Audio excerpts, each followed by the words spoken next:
I think that's one of the reasons why he didn't come back to direct for Marvel after that. He did acting for Marvel, but he didn't direct any more movies for Marvel after this.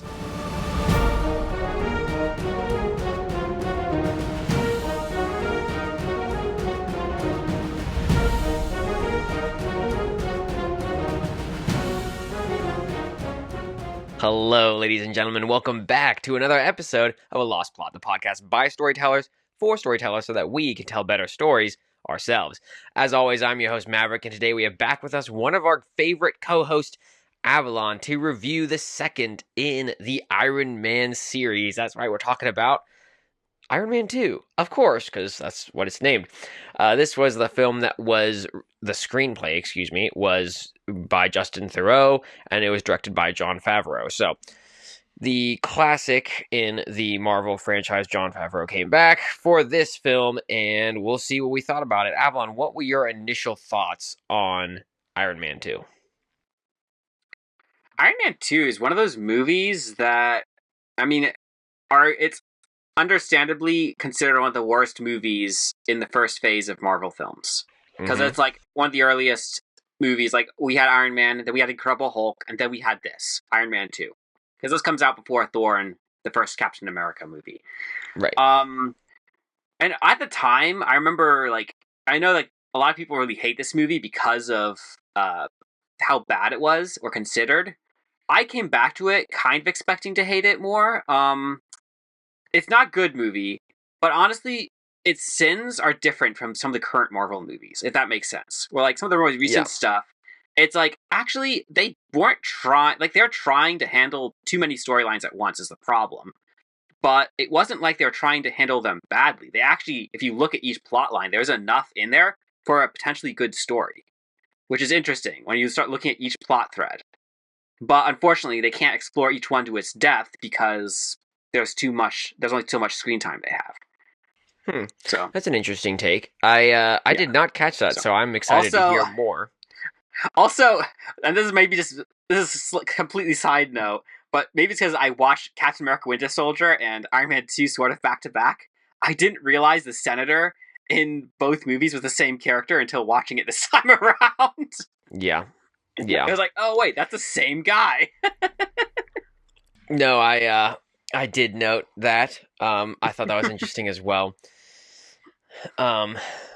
I think for myself, the thing that really stuck out was that this movie, in its purest form, a repeat of the first Iron Man. And I think that is the reason that this movie gets a lot of hate, is you don't fundamentally get anything different in this movie compared to the previous one. And this causes a lot of the problems that not necessarily everything in it is inherently bad, but if you look at it on a basic level, we already saw each of these elements played out literally in the movie before it. So it was a little too copy-paste and didn't have anything that was good in its own right, which is unfortunate because there's some elements of it that they did try to be unique with that I really appreciate individually that I don't think really save the movie when you break it down to its fundamental forms. So, yeah. Because of that, my rating was a 4.4. Oh, okay. 4.4. Yeah. Mine was a 5.25. I didn't say that, but that's my reviews. Sure. And those are not, terrible ratings. Well, they are pretty bad, I guess. They're not amazing They're ratings. very middle of the road. It's This wasn't a bad movie, but it wasn't a great movie. This is kind of forgettable in some ways, so... Right. We're not getting the new thoughts on, for example, the most recent Captain America Brave New World, which was, in my opinion, pretty hot garbage. Avalon disagreed. If you want to listen to that, listen to the review earlier, right? You'll get the full discussion. It's well worth its time, in my opinion. We didn't completely disagree. We just did just a few things. Yeah. So, or for example, when we reviewed the Ant-Man series and we talked about Quantumania, where we both thought that was hot garbage, there's been a lot of recent films that have been very much terrible in the Marvel Universe. And looking back, this one really wasn't quite so bad. So, hey, there's something for it. So it got middle of the road from us, and we'll talk about why today. But if you are interested but are unfamiliar with Iron Man 2, Avalon, can you explain to the audience what Iron Man 2 is about? So of all the Marvel movies, Iron Man 2 is perhaps the one sequel that actually acknowledges heavily that it's a sequel in some ways, where it's like it literally starts the way the first one ends, where it's like the first one ends with the whole press report, the news, where Tony Stark reveals he's Iron Man. Mm-hmm. That's where the first one ends. The second one begins with us seeing that same scene, but from the perspective of some guy in Siberia who's watching it live on the news. And then as the scene progresses, it's revealed this is Anton and Vanko, and then we're introduced to his son, Ivan. Anton dies, and then we've shown Ivan, who somehow has the schematics for a repulsor arc reactor. And so he starts to build his own arc reactor in secret, and we start to get a hint that he's going after Tony Stark. Though we're not explained why at the beginning. From there, we cut 6 months, and then we're shown Tony Stark at the Stark Expo, and we're shown that opening scene. I'm sorry, I got sidetracked there. I'm supposed to be summarizing, and I start talking about the opening scene. Shoot. I mean, we'll get to the opening scene, but if you want to summarize the rest of the movie real quick so that everyone else can get to I that. don't know where my brain went there. That was okay. I just suddenly realized, wait, I'm off track. Okay. Okay, to summarize, let me restart this. Okay. We don't have to be too structured on this. We try to roll with the punches, have a good time. Well, we can't be structured when Andrew is here, so, but yeah, we can. Okay. You're so used to anarchy that you're like, what? Yes. I think that Dark Knight had a big impact on him. Anyways, summary. Okay, start over. Iron Man 2 is about Tony Stark, fresh off the heels of the first movie. It looks like he's doing well, where he's bringing about world peace and like trying to solve conflicts around the world as Iron Man. But we're also shown that he is dying of some poisoning in his blood. But at the same time, we're shown a villain in the shadows who has a long-standing grudge against Stark and his family. And at the same time, he has senators and political rivals who are out to get him. And he has S.H.I.E.L.D. Going after him at the same time. So he has all these things going on, and he's trying to survive and figure it all out. More or less. That's the basic summary of the movie. Yeah. And we just went through what the opener is about in detail, and then you get the we're jumping right into it, right? We are talking about that opening scene. Avalon just explained it. What were your thoughts having seen all of that stuff about Ivan and his father and the expo, and then him being brought in front of the senators and being questioned? What are your thoughts on that whole introductory bit? I mean, I'll be honest, I didn't hate it because I feel like in some ways the establishing that this comes right after the first Iron Man movie is helpful because it's like, okay, we know where we've come from, like what happened right before this. And establishing that in the audience's mind is good in some ways. Mm-hmm. The reveal of Ivan and Anton is actually, I liked it in some ways. Because like, okay, we're shown someone, and we're not told who they are and what's happened. We're just shown enough to get interested in who they are. Enough of a backstory, like enough hints to be like, okay, this is going to be interesting. And then we're shown Tony Stark, and then, so I mean, in some ways, it was okay. It wasn't a great opening. Like, I felt like there was a few points, I don't know, maybe it was a little slow at some points. Like, it just felt like it was, perhaps some scenes, some parts of it seemed a little drawn out, but it wasn't a bad opening. So, yeah. It's like, okay. I mean, I generally agree. As much as I appreciated it, didn't go through the stock. At this point, they hadn't built that template of, have superhero overcome obstacle, reproving powers and whatnot, like that hot garbage. I'm so tired of at this point. They did not do that in this one. It was a little drawn out. I didn't love that aspect of it. Very, okay, this is not... It's a proverbial monologue, I guess, in some ways, right? Or it was a visual monologue of just running through scenes of what's going on right now. That being said, I did appreciate that there was some pushback from the start of the film regarding Tony Stark and his revelation, right? It wasn't that he just made this revelation of, I am Iron Man, and then everyone was like, yes, that's amazing, you're such a cool superhero. That, no, you have the meeting in front of Congress, and they go, hold on, we need this technology, not you. And he goes, Mm-hmm. "No, I'm the boss. I get to have whatever I want." And that establishes from the beginning one of the big conflicts in this movie, which is him versus the government, of who really is in control of this power and who ought to have the power of this technology. So Yeah. I appreciated that, and for that point, it got a majority of points at the opening scene. So didn't Mm-hmm. love it, didn't hate it. It was solid. We're moving on to our favorite main character, who we just talked about, Tony Stark. Mm-hmm. What are your thoughts on him? Do you think that he had great motive for this film? Do you think that he was compellingly flawed? I mean, I would say of all the Phase One superheroes, mhm, Tony Stark is perhaps the most compellingly created character in that he is clearly flawed in several ways, and I mean his narcissism is obvious from the get go. You also see in this one where it's like he has this problem where he almost feels like he has to do everything himself. Where it's almost I am Iron Man. I have to be the one to establish peace. It's not anyone else. It's almost like he doesn't trust anyone else to do the job he's taken on himself. right, Um, so in that sense, he's like it's this huge arrogance and narcissism problem, and it's a very human problem and it's understandable. But at the same time, he is trying to do good. So it's almost like, oh, we mhm, appreciate that, as from an audience, like, oh, he actually is trying to do good. He might be a jerk, but he's also he has the means. So it's hard to hate him. At the same time, it's right, like, yeah, okay.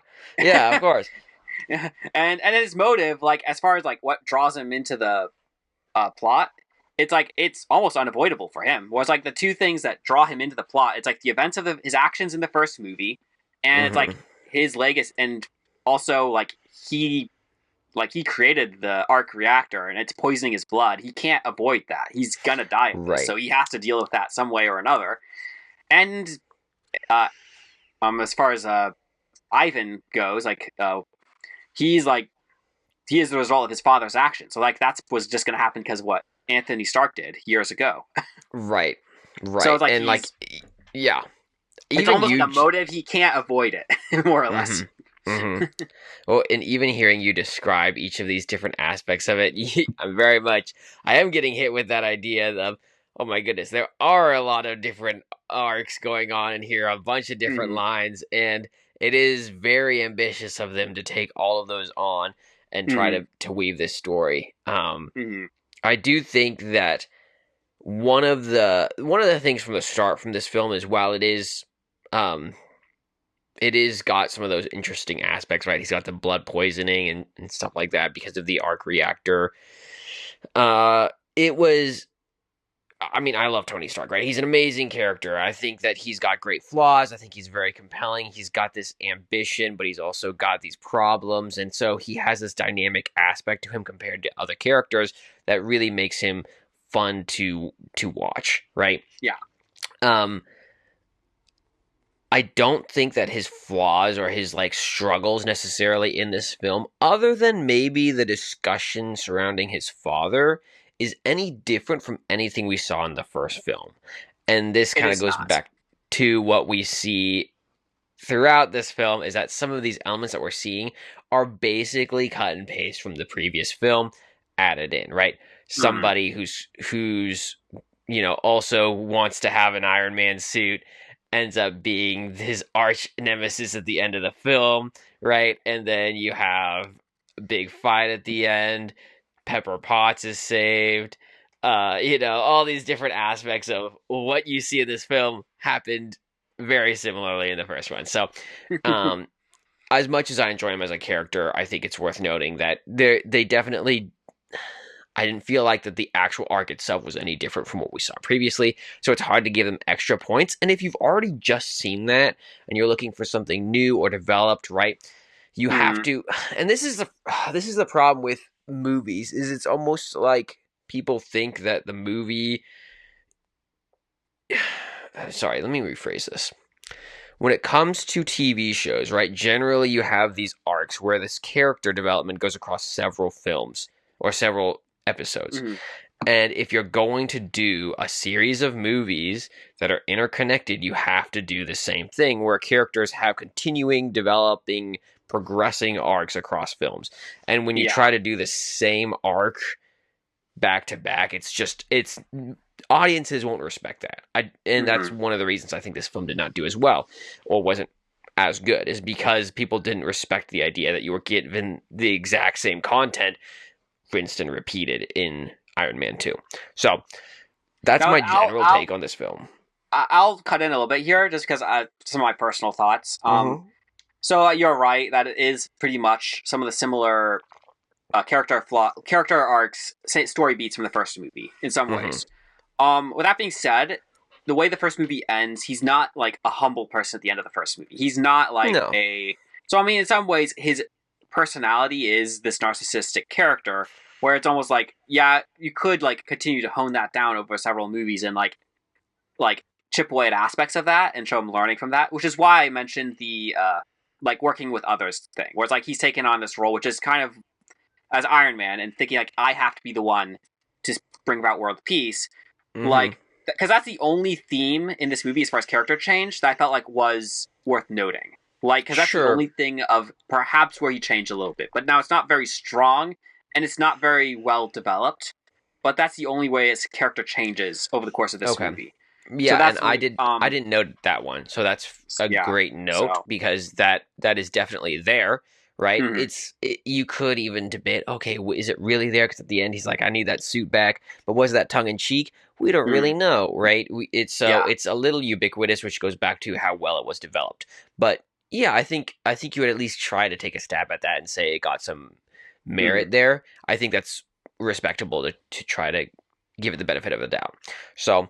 Um, what is your thoughts on because he's basically dying in this film, and then he's getting this blood poisoning, and he goes, you know what? If I own a race car, might as well drive it before I die, anyways. So then he gets in the race car and starts racing around this track. But then you have Ivan step onto the track with his own weaponry and starts cutting straight through these cars with his laser whips, and he gets introduced to the plot as one of the main obstacles. What is your thoughts on the villain and his conflict with, which really puts Tony Stark front and center in conflict with him? I will say Ivan Vanko was an interesting villain. Looking back on him now, he had a lot of potential, and there was a lot of things he did as a character. I was like, like if you explored this character more in the storyline, you could have had a great villain with this because he had Mm-hmm. potential. And even then, I think because the reason he's not memorable isn't because of something he did; it's more just he doesn't have enough screen time. He doesn't have a lot of interaction with Right. Tony Stark necessarily. I mean, because the reality is, like, even in the first fight, like where Tony Stark beats him, it's almost like that was okay by Ivan because it's almost, yeah, I don't care that I lost this fight because I Mm-hmm. just made a point to the world on live TV, and it's just like so he in a way he won that fight. Like in his mind, he won because he Mm-hmm. proved his point. So like he was as a villain, he had potential. Just he wasn't because of how many plot threads are going through this movie at once, he isn't given the screen time he deserves. Now, I do have theories of what they should have done with this movie, but I think I'll save that to the end. Sure. But with that being said, like I think he could have been a compelling villain, but they didn't. They didn't use him to his full potential. So, Yeah. and if you want to talk about the other like plot threads, like the only other like villain you could arguably say is the blood poisoning arc, where like it's himself in some ways, where it's like he's trying to like you see him spiraling out. Like he is losing control of his life. He is like falling apart because he's Mm-hmm. dying. And Mm-hmm. so in some ways, like you see him become his own worst enemy in parts of the movie because he's like getting worse and he's just indulging in vices and other things because he's like, I'm dying. Like, what's the point? Right. So, but he's also Yeah. trying to hide that he's dying too at the same time, which isn't helpful. Right. His ego or Yeah. arrogance getting in the way once again. Yeah. I think it's interesting to look at the man versus himself Mm. thread there with the blood. Mm. Because it's so interrelated with the other conflicts, I'm not gonna focus too much on that, but I do think it is Mm. a worthy shout out and it does add some interesting conflicts, especially between him and the War Machine, aka Rhodes, his friend, Mm. as they fight it out. But for in regards to Ivan Vanko, yeah, definitely on board with your analysis. It is interesting because he's a quiet man, right? And they're trying to go for this quiet man mystique around this guy who's very much out for revenge, but he's taking his own counsel, doing things in his own way, and he's okay with how things are turning out, right? So Mhm. I didn't hate him. I thought he was really interesting. Also, I don't know why, but I just love it when a character pulls out a whip and is like, I'm about to attack you with this. I don't know why I think those weapons are just awesome when they show up in stories, but they are. It's like Indiana Jones, awesome character, Ivan Vanko, awesome weapon, right? The Red Rising series. I'm sorry, their razors are so awesome. I love it. So, I am just a sucker for Ah, that. And yeah. then so I remembered loving this character when I first watched it, regardless of the rest of the film. I'm like, this dude is BA. I don't care who you are. I'm down for this guy to fight. So, it's cool, but I think, yeah, at the end of the day, he didn't really pay off in the way that he needed to make this movie truly memorable, which is Mhm. unfortunate because Yeah. he could have just been awesome. But yeah, I don't know what that we want to spend too much time on him because, like I said, he doesn't Mhm. say a lot except for he wants his bird. Does he add to the thematic values of this film? I mean, we're talking about Iron Man, we're talking about the conflict against Iron Man, and they come head to head. What were your thoughts on the themes and values they're trying to present in a movie with this many threads? I thought a little bit about this as I was writing my review. I was just like, is there even a theme to this story? Like a general overarching theme to the whole movie as a whole? Like I don't know. It's like I went back and forth on it because like there are maybe threads and themes you could pull from different conflicts from different characters, but it's Mm-hmm. really hard to like look at the movie like a broad perspective of the movie and say, oh, this is the theme of this movie. This is the like message, or this is like the conflict of ideals, because there's just so many things going on at once, and it's like, I can't really say that this is the theme or ideal here because of what's happening. Mm-hmm. It's too convoluted. Yeah, and I think I agree. There was some themes about facing your problems or being Mm-hmm. honest with the people around you, right? I was trying to pull hard on those threads, but they don't terminate well in a message. And Mm-hmm. it's interesting that I noted that without noting that there were so many different threads in this film that made it so convoluted because it's Yeah. definitely jumbled up and a lot is going on. So even within that, I came to the conclusion that, yeah, this movie just has not enough development on any one of those threads to make it meaningful for the audience. So, Mm-hmm. unfortunate because if you're going to take something away, right, how are you going to take something away from a film that doesn't develop the ideas they want you to take away? And Yeah. you don't get that in this film. So, unfortunate. But yeah, I mean, not gonna get too caught up in this. This is like a mid-range film, right? And that's what you got was mid-range results. Do you think that this movie was at least gripping? Did it catch your attention and keep you consistently in the tension as you watch the film? Um. So this time around, I'll say the only plot thread that kept me engaged, as far as like gripping me, was Mm-hmm. the blood poisoning arc. Because if you're paying attention to that one is getting worse as the movie progresses, and Right. things are like Yep. getting like progressively like worse for Tony as that one continues.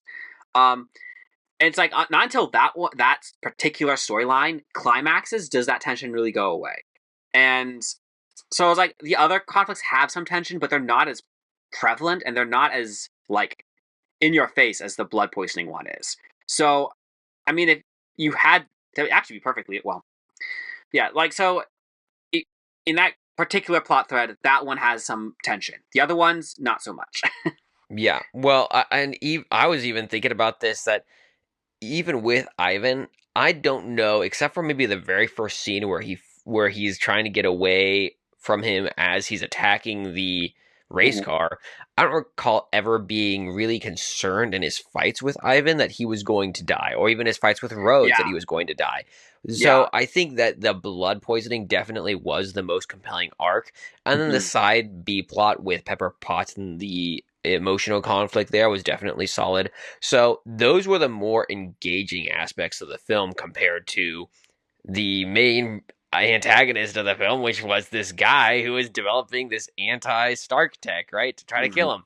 So I think that was another example of how they failed the they failed the Which, test. by the way, the villain from the comics, his name is supposed to be Whiplash. Okay, yeah, That's his I character was name. looking for that. I thought that was his name, but then Yeah. I didn't find it on I don't think the they ever say it in the Wikipedia. movie, but that is his character in the comics. Yeah, yeah, um, yeah. So there you go. Did you see a big revelation or something surprising show up in this movie? um, I'll say yes because there technically was one, and it does reframe a lot of the scenes from before when it happens. And that is the scene when it's revealed that Natalie, the secretary he hires, is actually a shield agent who's been monitoring him. True. Okay, So that's that fair. one, and when that revelation happens, it completely reframes her character and why she's there. And it's like, oh, and like if you didn't know that going into the movie, you'd have to realize, oh, all these scenes before, that changes why she's there and what she's doing, and actually raises questions about what she was doing, even. So, I mean, so I had to give it points there. I was like, actually, that's a fairly decent revelation, and it did have an effect on the storyline in some ways. So, Yeah, that's true. Yeah, that would probably boost my score a bit because you're so used to seeing Natasha Romanov at this point in the yeah. MCU Yeah, that this was her first movie in the MCU. We yeah, didn't realize who she was before this. exactly. So it's fair to give it kudos where kudos is due. Um, there's a part of me that doesn't want to give him a ton of points for it just because it only helps him to do the plot better. And so, well, not really because they Yes. actually Well, put him in timeout. So, all right, I'll think about that. That's true. That's a good call out. mhm, Because I had nothing. I thought, oh, mhm. this movie is so predictable to a laughable extent. We know that even Vanko is going to lose at the end. We know that Justin Hammer is going to get his just desserts. We know that Pepper Potts is going to come back to Iron Man's arms and be like, I love you so much. You're a little bit of a butt, but I love you so much. You know? So, Yeah. yeah, I think that's fair. We are just ripping through this. I don't know if there's something you want to push the brakes on, but I just Um. want to say we're getting near the end here with where he comes into conflict. We didn't really like we're kind of going over this in like a very abbreviated form, but there's also like I don't know what else there is to really grasp on about this movie other than it was fine and there was some missed points. Well, so there is a little bit of context for this movie, like from the film production standpoint, and that is, um, this particular movie, Marvel Studios like forced the director to include several of these storylines. Like he actually didn't necessarily want to include everything that was in this movie. John Hmm. Favreau didn't like he I think openly stated in an interview that this was one of those things that he didn't like he was up kind of upset during filming because he had to rewrite several scenes while they were shooting because they had to incorporate several things that Marvel Studios was gearing up for the Avengers and they were like, oh, we need these storylines in here, these characters, this and that. And so he kind of was constrained from a creative standpoint Hmm. as far as the movie story he wanted to tell. And I think I think that's one of the reasons why he didn't come back to direct for Marvel after that. He did acting for Marvel, but he didn't direct any more movies for Marvel after this. Hmm. Um, uh, Interesting. Now with that being said, so like as far as the story itself goes, like there's just so much happening. There's like all these different plot threads, and I, for the sake of the storyline, what they should have done was chosen the most compelling conflict, and then lessened everything else around it. Like you could have probably had a few of these like side elements, like they did in the first movie, because like Shield was in the first movie, and you had some of these Mm-hmm. elements of Shield and other characters, but they weren't like prevalent, like a prominent thing, like interrupting the storyline for their own like subplots, I guess. Mm-hmm. So Yeah. I And you almost feel definitely like you get more of that in this film, where so. Shield takes a lot more of a front and center approach in this one, and Mm, adds a bunch of elements that they're definitely going to really engage with later on in the stories, mm-hmm, aka Romanov, aka Shield as a whole, things mm-hmm. like that. Anyways, keep going. So and I'll just say it now. Like, I personally think what they should have done, like, the most compelling part of this movie was the blood poisoning bit and the like him spiraling out of control. Like, Mm-hmm. literally, that whole storyline was perhaps the most compelling part of the whole movie because and actually it incorporates all the other conflicts, kind of touch on that one in some way Mm-hmm. throughout the whole storyline. So if they had focused that more front and center and didn't get distracted with all the other plot threads as much, their movie could have been a lot more compelling in some ways because you would have shown a man like brought to his limit in some ways, and then he has to come back from that and sort of like redeem himself and like make everything right from what he did wrong. Mm-hmm. So, and the whole blood poisoning bit is actually a reasonable explanation why he's spiraling out of control. like Yeah. so, um, and the other reason I say that particular plot thread because almost looking back on this movie, when he finally creates the elements and like that whole plot thread ends, I felt like the movie was over in some ways. Looking back on it, that was a scene where the movie climaxed. Everything else Right. is almost like an epilogue after that. Right. Well, it's also true because that whole arc is the Mm, only arc that really has any character development for him because it mm, surrounds his father and this and it was very abbreviated, but this unrecognized reconciliation that needed to occur, at least in his mind, regarding his father and how he didn't treat him right or really, deal with him well as a father. He wasn't a good dad type thing. And yeah, then at the end of this time, he realizes, oh my goodness, no, my father was doing this all for me, and he had the answers all along, etc., etc. And so that whole arc gets completed with the blood poisoning aspect, where he's like, oh mm, yeah, I am now healthy, and I'm healthy also emotionally more so now because I mm, had this whole arc. So, um, yeah, I agree with that, which is one of the reasons why you see this whole fight with uh Ivan Vanko by the end. As much as it's supposed to be a cool combat scene, you're not really concerned that he's going to lose. Well, I was yeah. not. I don't even Well, recall I being mean, concerned the first time I watched it. yeah. As much as I like the concept of Ivan Vanko in this story, I almost feel like his character either should have been had his own storyline with Tony Stark, or like another separate movie, or like he should have been like Batroc in Winter Soldier, where he's almost like this one scene villain, where it's almost like the scene where he shows up at the track is like the only scene he really shows up in, where it's like he Hmm. humiliates Stark on the track because that does have an impact on his character in the scene where he Sure. shows up and like fights him, and even though Tony Stark wins, the effects of like you lose, or it's almost like the point still stands. It's almost like the Yeah. impact of that fight is what really matters to this whole Hmm. storyline. So it's almost like that scene is all he really mattered for in the whole storyline of the movie.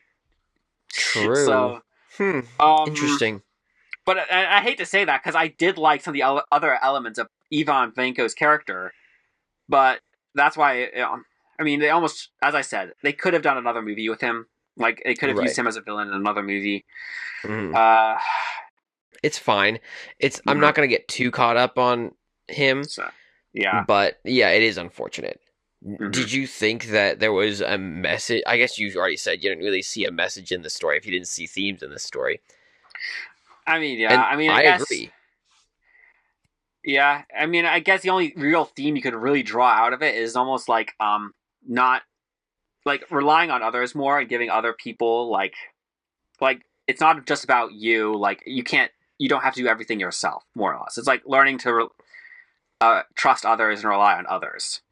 Yeah. Well, and I tried to, like I said before, right? I thought the themes in and of themselves were somewhat questionable, and so when we got to messages, it's like if we're questioning the themes, we're not going to get messages out of this movie. Like we don't have something to Yeah, take away from this movie and go, "Wow, that was really meaningful in some way." No, because we didn't have anything to even develop thematically to begin with because it was so convoluted. So yeah. unfortunate, but was this movie satisfactory overall? Even with all of that stuff that we just threw at it, did you feel like this movie left you satisfied? Or do you have some ideas of how they could have changed it beyond what you already discussed? What are your thoughts, Avalon? Even this time around, knowing what was coming, I really wasn't all that satisfied with the ending, and Mm-hmm. I mean, it's just because, as I said, there's just so much happening, and it's like you're not sure what to feel by the end of the story because of how many plot threads are happening. what the story was even supposed to be about. If they had focused on the blood poisoning bit and on his whole spiraling out, and they'd Mm-hmm. have him come back and almost like try to make things right with everyone that he hurt, and like almost like in humility come back and reconcile with Pepper, reconcile with Rhodes, and maybe even like be nice to Justin Hammer for whatever reason, even though Justin Hammer doesn't deserve it. Like you could have like had something like that. The story would have had a lot more meaning, perhaps, like a little bit more oomph to it. Just the story Mm-hmm. would have had more impact, and I would have been more satisfied with the storyline overall because it would have been a concise message Mm-hmm. instead of just the general like ambiguity that we got Yeah. with everything happening. So, also another thing I would add is I would tone down Shield's involvement as well. Maybe have them have Nick Fury step in for the one scene as clearly that has an impact. And you could have Natasha Romanoff still be in the story. Just you wouldn't have had such a focus on her, I guess. Not so much. Yeah. And like, I mean, especially after like the revelation of who she is, like maybe a few scenes here and there, but you didn't. I mean, obviously you give her the action scene because that's what Marvel fans want. But um, in terms of the story, that wasn't necessary. The whole fight Right. scene inside of Justin Hammer's facility. So Right. Yeah, I mean, they were gearing up for this big fight, which they always seem to do in a lot of the Marvel movies, where we mhm. want this grand epic scene at the end of the film where they duke it out, and then who wins? The good guys win again. So which we'll get to when that's actually interesting in another film that's coming up soon. Oh wait, no, it might have already happened. I don't know. It depends. On... Captain America: Civil War. Anyways. I think that's one of uh, the few times where that actually has interesting dynamic for Marvel. Anyways, mhm. yeah, that's what they were going for. That's what you got. It was a little lackluster, in Mhm. my opinion. I don't So, think that a combat has value unless there's stakes and value and emotion behind it already. It yeah. is not valuable in and of itself. Mhm. Fights do not just add value by their own right. They might be cool, they might be interesting, but they're not going to make you think about a movie and go, that movie was amazing 20 years down the road. No, you're going to forget it. Not unless you're like an action buff, like the people who love John Wick. Yeah, So. true. Which, yeah. Anyways, we're going so, to move on from so that. there is Which, oh, go ahead. Go ahead. I was also going to mention, because this is roughly the same point in your 9 point system where you mentioned the setting. Mm-hmm. Um, and I just felt like I should add, I gave it one, like 0.1 more than I normally do, just because this is the early MCU days and the setting isn't quite so convoluted as it gets later on. So the setting Okay. perhaps makes a little bit more sense this time around because it's like everything weird happens with the tech. Literally, that's all it is. And it's like, oh, that's explainable. It's like, oh. So it's like, in some ways, it makes more sense this time compared to later movies. Yeah. Yeah, I didn't have a huge problem with it, and I would agree that generally it doesn't get us like by the time we get to Brave New World that just came out, I think it's so convoluted Mm-hmm. that it doesn't make any sense. But at this point, I give it grace. I think it's passable. So, Mm-hmm. would you change your rating after this short discussion? Not Relatively short discussion. really. Yeah. I mean, yeah, this is a 5.25. I mean, if I wouldn't, maybe I mean, if I had to guess based off my personal preferences, like this is based off the 9 point system. If I had to guess, like, oh, just based on 1 to 9, like, what would you give it? I would have probably said 4.5 or 5 beforehand anyway. Yeah. Yeah. And it's just like there are so many opportunities with this story that they could have taken. It would have been an interesting or cool movie, or cool story, and it's just like, oh, they dropped the ball, and like they didn't. And it's clear Marvel Studios wasn't making this movie a high priority for them at the time. It was just like, oh, we just Hmm. need this to finish up some plot threads. And in its way, this movie is a precursor to what they would do later. Or it's almost like, oh, it's about the next big thing. And Hmm. it's like, it's unfortunate you realize this is the movie where it kind of started, or like you see hints of that. Not so Yeah. prevalent, but it's like it is sort of there, and it gets worse as the franchise continues. Yeah, it's a transition movie, and you Yeah. really don't want those. You want each movie to be good in and of itself, but it's Mm-hmm. not, and that's unfortunate. Also, I want to say thank you for making that comment about how you would have rated it that way, anyways, because that is really what I'm going for with this review system. You're looking Mm-hmm. for not necessarily that you would give it a different review. What we're Mm-hmm. looking for is like, will this process help you to think through it to give you the tools to understand why you think the movie deserves the rating that you would give it? Mm-hmm. So that's what this podcast is for. So there you go. That's the pod. We hope you all enjoyed, because we will be back as we always are next week, and we'll see you all then.